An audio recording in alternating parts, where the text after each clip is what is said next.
Welcome to the Real Estate Show. From buying to selling and everything in between. Rochester's home for everything real estate. And now, your hosts from the Anthony Butera team of Keller Williams Realty, Greater Rochester. It's Anthony Butera and Jason Mancuso. Hey everybody, welcome to another episode of the Real Estate Show. It's episode 112. Anthony and Jason here. Jason, I saw you post something about how you could... Is there real estate on Mars now? Yeah. What's it called? NFT? I just learned about this yesterday and read an article today. Non-fungible transact. Is that it? Is that what I said in the post? NFT? What's the story? So basically what it is essentially, here's my understanding of it. If you have the original creation of any digital art, whatever, image, I guess, or, the prints, video, like a print, etc. Yeah, essentially. So the concept is like, the Mona Lisa, right, is most valuable with the original Mona Lisa sitting in Paris, I think it is. Any prints of it, any photos of it, like, cool, but they're not worth anything. So here we are in 2021 now, same concept with, whatever is created online, whether it's a meme or like the guy, the founder of Twitter is selling his first tweet. I saw and it. It's like up to 2.5 million right now. Don't understand. Yeah, so tying into real estate, somebody made a virtual, like picture Sim City, some house on Mars, and it literally sold for $500,000. What the hell is wrong with people? Everybody was laughing at the guy that was selling stars. He was way ahead of his time. Yeah. I just imagine having to explain this shit to your grandparents. They'd shoot us.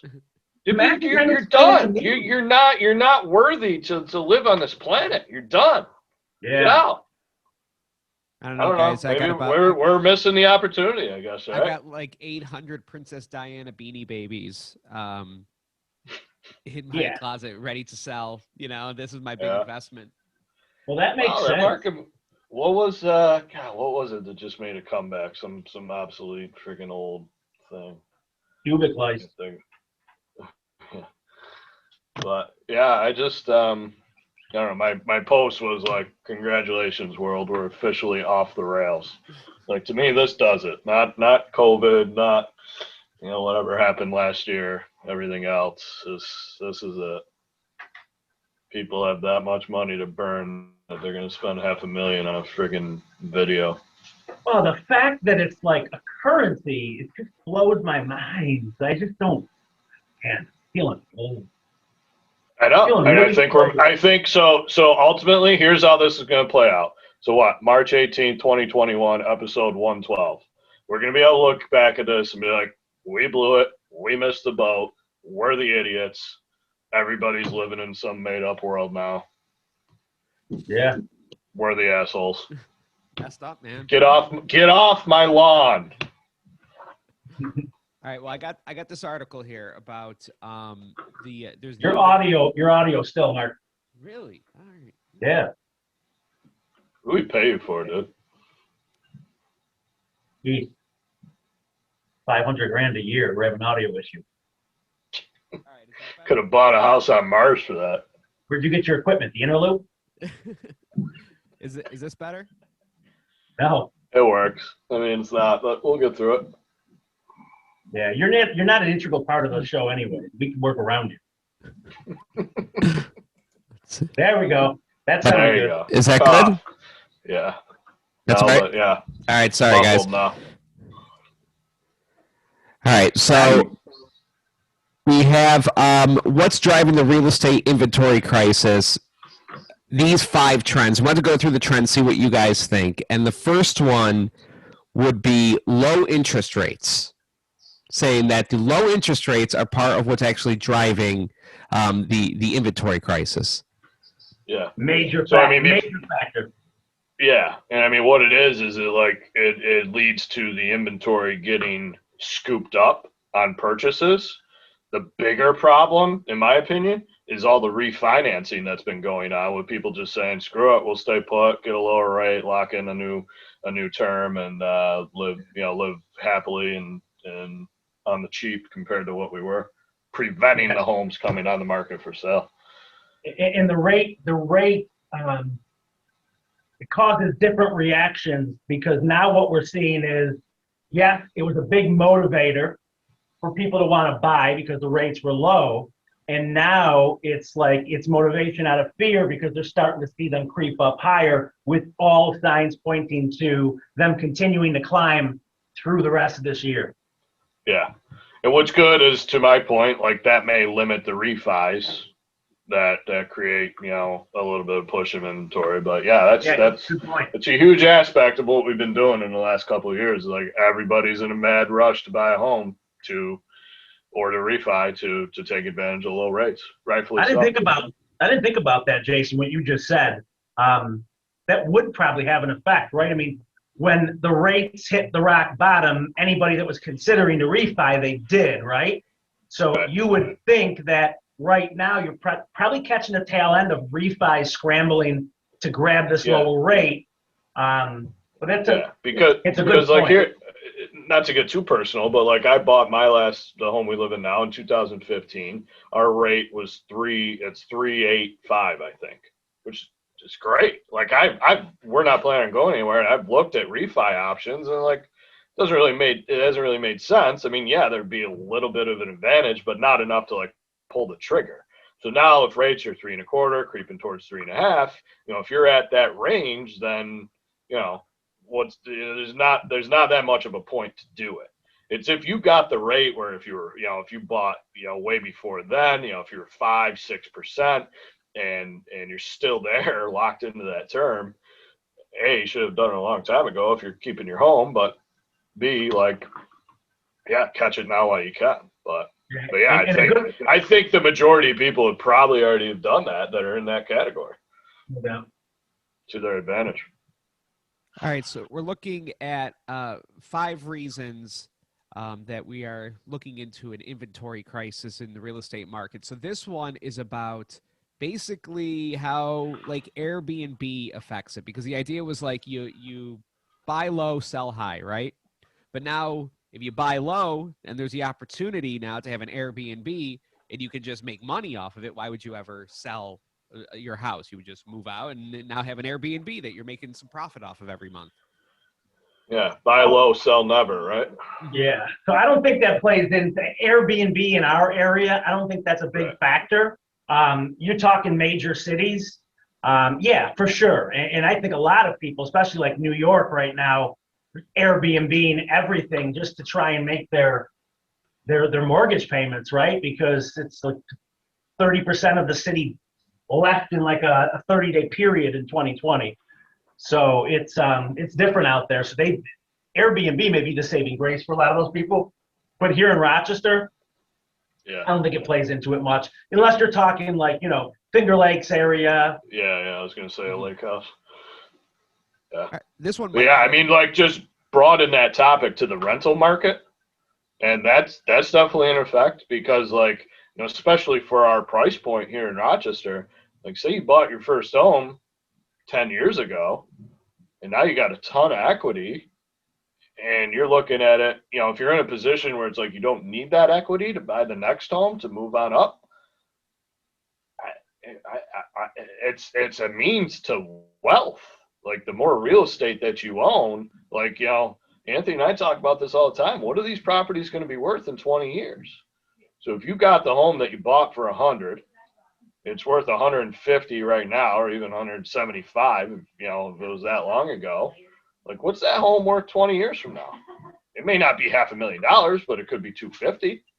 Yeah. So, if you don't need the equity to make the purchase, I would always tell somebody if you got that appetite for risk in terms of being a landlord, yeah, do it, because you're not gonna be able to buy that same property or that same asset for what you're into it for now in terms of what you owe on it.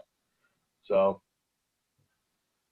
yeah, and that just, again, less inventory coming on the market. People are keeping their homes and moving on to another one.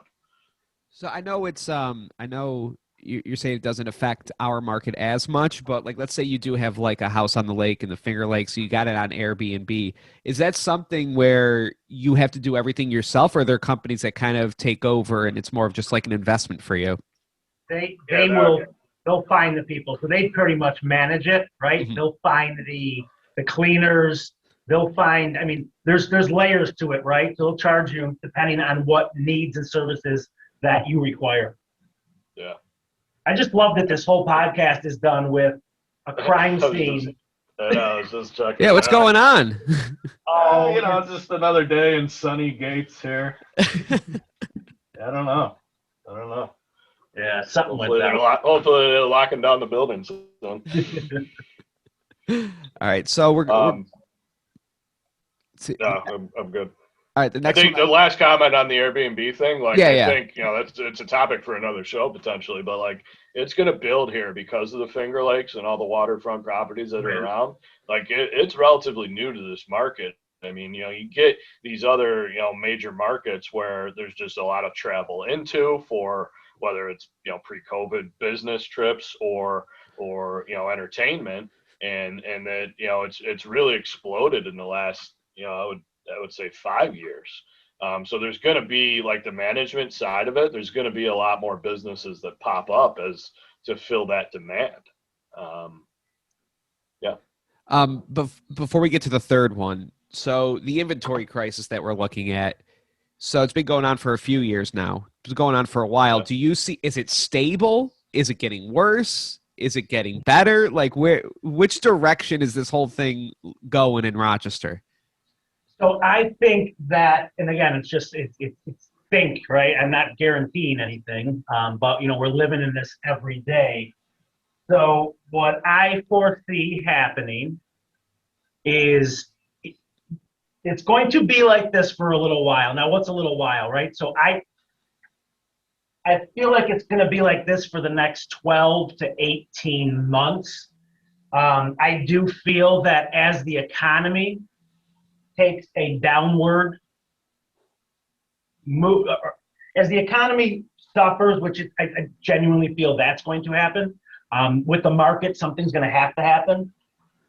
It's going to, as the rates go up and some bad data comes out of Wall Street, I think that is going to change things. I think that now, if you ask me when's the next buyer's market, man, I would say the soonest 4 or 5 years. Still think there's going to be a lot of lingering effects. And a lot of it has to do with Rochester. Like, we're really diverse now. We have a lot of stuff going on, and we didn't have that before. And we have a lot of confidence in employment, right? I mean, so that's gonna play into it big time. But I don't see anything in the near future changing. I think what'll be interesting is when the market shifts from a seller's market that we're in now to a balanced market to a buyer's market. Like, all this will happen. Things happen in cycles. It may not be as a result of increased inventory across the board. It may be a shift because there's that much less demand to meet the inventory. So that's when things are really going to get interesting as a realtor in our profession. You may have an easier time buying because there's not 100 other buyers making an offer on the same property that you are, but there still may not be, what seems like a plentiful amount of homes actually for sale. Well, and that's just it, right? So I think where people need to understand the data and where there's confusion, even with real estate agents, is if you look historically on the number of transactions that take place, none of the signs, if you just looked at numbers of transactions, none of the signs indicate that we're in a low inventory market. The reason we're in a low inventory market is because we're in an extremely high demand market. The desire to own is heavily outweighing the desire to rent. Yeah, good point. All right, so the next one that I have is basically it's underbuilding. You know, and they say it's a kind of from the bubble bursting 12 years ago, and now there's just no homes really being built. So there are, but it's very slim compared to like Rochester, 80s, 90s. It was, I mean, everybody was building. It was, you know, we were going through a big change in the area, and the desire to build homes was high. And, you know, it's not too far off that from right now. And I say that because, like, if you built a home late 80s, early 90s, you could literally finish the build, live in it for a year, sell it, and actually make money, right? And that's not typically how that works. And yet we're seeing it in our new build development. Anybody that's built in the last 4 years, if they had to sell it, none of them are taking losses. It's crazy, right? But but the difference is, the differentiating factor is that there's not too many new builds going on like there used to be because of the cost of new construction.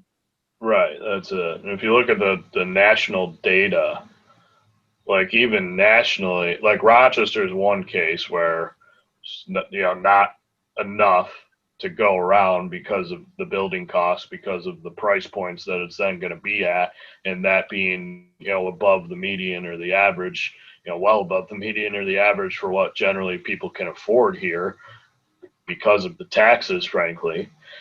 You look at nationally, like, I don't have the statistics, but it's, you know, the chart is down in terms of showing like where, you know, sustainable level of new homes, newly built homes coming on the market usually is. You know, the last decade or so is really underbuilt as a whole. So just, it feeds that national inventory crisis too. Maybe we got the problem where people are leaving New York State, right? So there may not even, you know, that's why there's not the demand to do it. But all these other markets where there is, you know, a large influx of new population, they can't keep up with the new builds. Yeah. And maybe this is just, you know, I'm just basing this basically where, like, you know, my neighborhood, my area, but the only new builds I've really seen in like the Chi-Lai, Churchville type area are kind of, I think they're like rental townhome type of thing. Yeah, that's a lot. Like those of have exploded in the Chi-Lai Gates type area. So that's a really good point, and that is going to heavily play into when this market completely does a 180. The baby boomers were born between 46 and 1946, 1964, and that group is a massive percentage of our population. As that group ages out, dies. Ages out of living. Ages out of living. Yeah. That's when we're going to see an abundance of homes. There's going to be an abundance of homes available. The problem is the boomers, I mean, they're going to live too long, and that's not going to help things right away.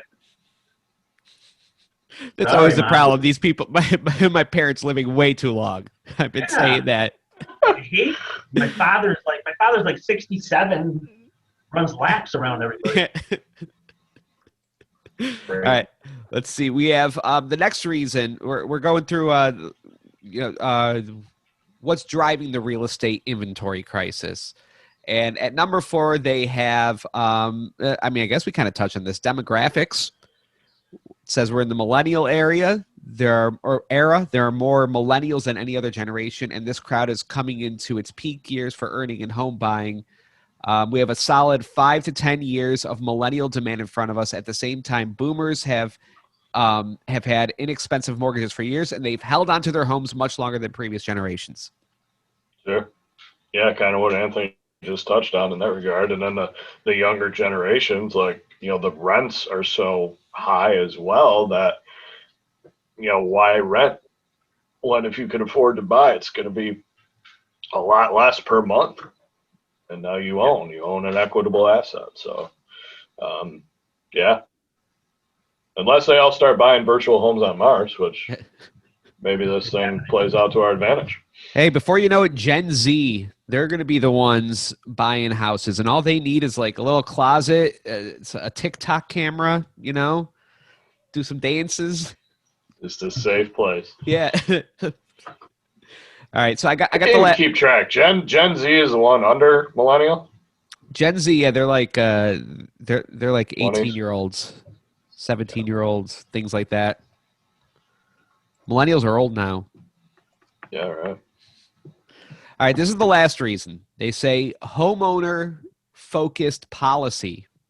The CARES Act foreclosure moratorium has kept some properties from coming to market, staying instead in the hands of distressed owners. But the foreclosure pipeline was already at record lows before the pandemic hit, and Americans have gained $1 trillion of home equity since then. So, I mean, what does that mean to us? Yeah, so I mean, Rochester, like the foreclosure rates are going to be really low, or have been really low because of the price increase. Like there's short sales, especially. You just got to like be careful how I say this, but you really, you're not doing good if you get foreclosed on, right? Part of that, before this price appreciation was like, the value, if you need to sell a home to get out of a bad situation, value may not have been there to get you out of it. And, then you just quit or whatever the example is. Now it's like, I mean, you have to really screw up in order to not get out of a distressed situation because the prices have risen so much that generally speaking, you can sell it and you'll be able to pay off what you own and you go about your way and move on with life from there. That hasn't happened in the last, 5 years, and that's not helping the inventory levels. When I got into business, short sales were very, very common, right? So what does that mean? It means that you owe more on your home than you can sell it for. So you're short to make the sale. You don't have enough equity or funds to close on it. That's when the bank will step in, approve a short sale. A short sale won't show up, it won't be as bad as a foreclosure when they're looking at like derogatory issues with your credit report. So short sales are very uncommon now, only because everybody in the last few years, they all of a sudden have way more equity than they ever thought, because their ranch that they bought 4 years ago for $130,000 is selling for $200,000 today, right? So what does that mean? It means that you have more. It means that you have more equity than you probably even know, and you're not backwards on it. So that's why it plays into short sales being highly unlikely. Now you will still see some foreclosures, but you're going to see it in any market. A lot of people just walk away. They can't. I mean, there's liens on the property, and it's just not worth even fighting for. Now, depending on what happens in the next 5 years, say, too, in terms of this cycle that I mentioned, if there is a really bad other end of it and values dip, that could lead to more foreclosures that people, bought high now, and now they have to sell low, and they don't have the money to cover the difference. It's, either short sale or foreclosure situation. I think the other thing to comment on the policy, the government economic type policy conversation, there's just been a lot of aspects out there to spur home ownership in the last decade. It all started from the mess in 2008, and like we took advantage of that and got the whatever the $7,500 or $8,000 tax credit to buy a home. There's been a lot of grant money going around, whether through cities or banks, etc. Just a lot of programs out there to for buyers to take advantage of, putting buyers in a market where they may not have been in the market without that program. So there's more buyers and not enough sellers. So that was me. My first house, I remember how pissed I was because I got the $7,500 interest-free loan that you pay back $500 a year when you do your taxes for 15 years. Literally 2 months later, my buddy buys his house. It's $8,000, free money, no consequences, nothing. Yeah. Yep. You lose. So yeah, literally today, I still, every year when I file my taxes, still on the hook for $500.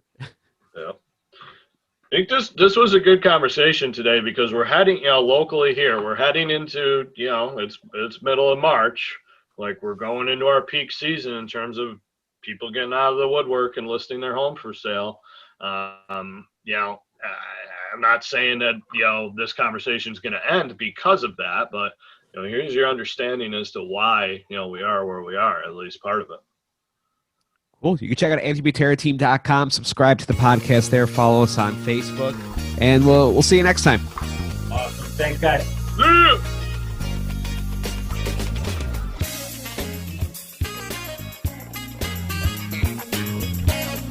Thanks for listening to The Real Estate Show. Find us on Facebook, iTunes, Stitcher, and YouTube. If you're looking to sell or buy, talk to the Anthony Butera team of Keller Williams Realty, Greater Rochester. Visit AnthonyButerraTeam.com.